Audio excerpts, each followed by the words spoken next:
नमस्कार, स्वागत है आपका ई बुक ऑनलाइन एजुकेशन में।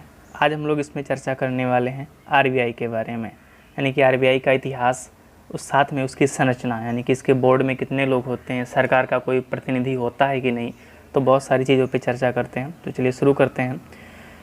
क्या हुआ, जैसे ही भारत 19वीं शताब्दी में प्रवेश किया, यानी कि 1800 के बाद में जैसे ही भारत 1900 में गया, यानी कि 1901, 2, 3, 4 इस तरीके से गया, तो वहाँ पे कई सारे पूंजीपति क्या किए, अपनी अपनी बैंक खोलने लगे। यानी कि उनके पास थोड़ा सा पैसा बढ़ा तो तुरंत उन्होंने अपनी बैंक खोल ली। वहाँ से वो लोग लोगों या गरीबों का शोषण करने लगे। शोषण कैसे? मान लीजिए कोई व्यक्ति वहाँ पैसे जमा करने आता तो उसमें ब्याज के रूप में या तो कुछ नहीं दे रहे थे, या फिर कोई लोन लेने आता तो ये कहो कि आधा आधा, यानी कि 50%, 60%, 20% इस तरीके से उस पर रेट लगा रहे थे। यानी कि वहाँ की वर्तमान सरकार, यानी कि हम कहें कि ईस्ट इंडिया कंपनी की कोई भी गाइडलाइन फॉलो नहीं हो रही थी। वहाँ पे जो भी सरकार उसमें काम कर रही हुई, जो भी गाइडलाइन वहाँ पे दी गई थी इससे संबंधित, बैंकिंग से संबंधित, तो कोई भी वहाँ पे फॉलो नहीं कर रहा था। तो इसीलिए क्या किया गया, ईस्ट इंडिया कंपनी ने 1920 तारीख याद रखना है, 1920 में हिल्टन यंग कमीशन की स्थापना की। और हिल्टन यंग कमीशन को रॉयल कमीशन भी कहा जाता है। ठीक है, तो इसको याद रखना आप, दोनों नाम कभी कभी पूछ लिए जाते हैं। ठीक है, तो ईस्ट इंडिया कंपनी ने क्या किया और इसकी स्थापना किसने की थी? ईस्ट इंडिया कंपनी ने। तो ईस्ट इंडिया कंपनी ने सोचा भाई अगर ऐसे चलता रहा तो पूरी की पूरी जो बैंकिंग व्यवस्था है वो ध्वस्त हो जाएगी।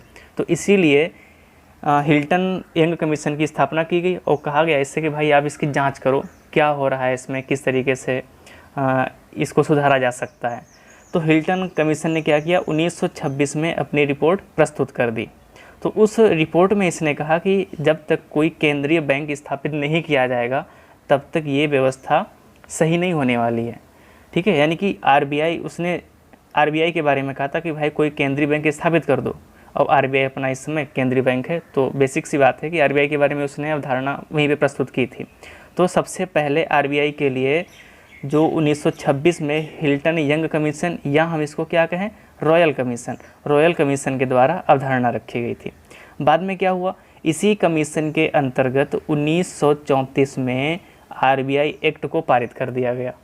ठीक है, आरबीआई एक्ट पारित हो गया अब, यानी कि 1920 में क्या हुआ, एक कमीशन की स्थापना की गई। कौन था? हिल्टन या रॉयल।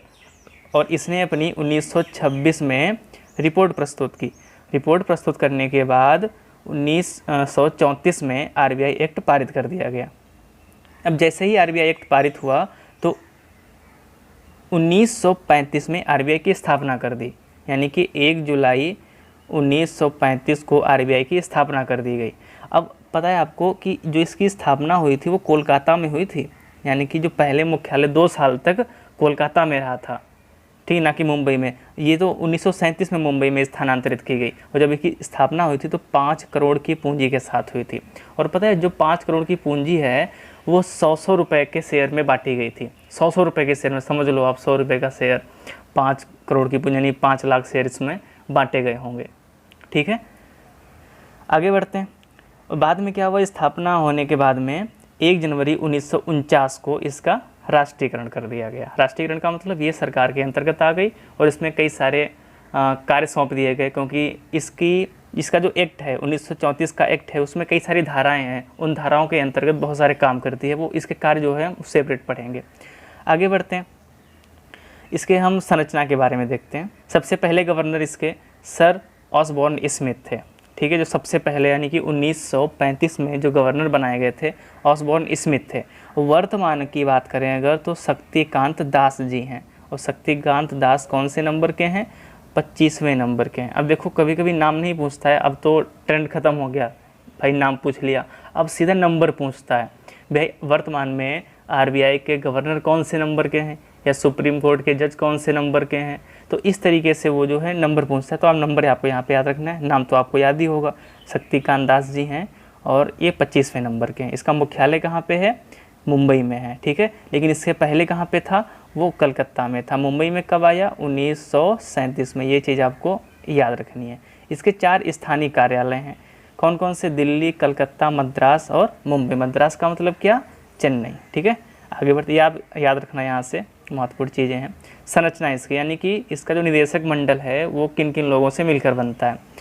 इसका जो निर्देशन मंडल है वो 21 सदस्यों का होता है, ठीक है, यानी कि 21 लोग जो है पूरा प्रबंधन और निर्देशन करते हैं इसका, जिसमें कौन कौन से लोग होते हैं।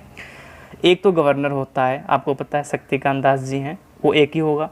4 उप गवर्नर इनकी सहायता के लिए, यानी 4 जो हैं वो डिप्टी गवर्नर होंगे। साथ में 2 वित्त मंत्री द्वारा नियुक्त लोग होंगे, यानी कि जो फाइनेंस मिनिस्टर है वो अपने 2 प्रतिनिधि यहाँ पे भेजेगा, वो जो भी अपने हिसाब से चाहें किसी को भी भेज सकते हैं, उनकी नज़र में कोई भी अगर अर्थशास्त्र का या अर्थव्यवस्था का अच्छा जानकार हो तो भेज सकते हैं वो।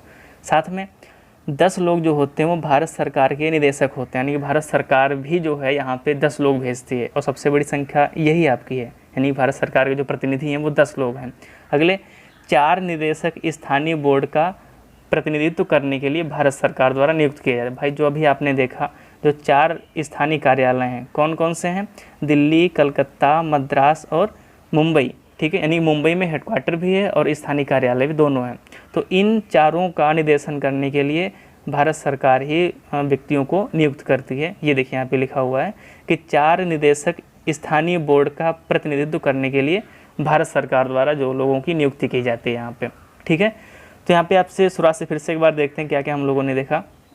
सबसे पहले क्या हुआ कि 1926 में हिल्टन कमीशन द्वारा इसकी अवधारणा दी गई और इसकी स्थापना कब हुई थी, 1920 में। इसको रॉयल कमीशन भी कहा जाता है। साथ में 1934 में आरबीआई एक्ट पारित कर दिया गया। 1935 में यानी कि जुलाई 1935 में आरबीआई की स्थापना 5 करोड़ की पूंजी के साथ कर दिया गया। साथ में 1937 में इसको मुंबई स्थानांतरित कर दिया गया। क्यों? क्योंकि ये पहले कलकत्ता में थी और इसके बाद में फाइनली 1 जनवरी 1949 को इसका राष्ट्रीयकरण कर दिया गया। अभी आपने देखा कि जो इसके पहले गवर्नर थे सर ऑसबॉर्न स्मिथ थे, वर्तमान में 25वें नंबर के शक्तिकांत दास हैं और इसका मुख्यालय मुंबई और 4 स्थानीय कार्यालय हैं, ठीक है।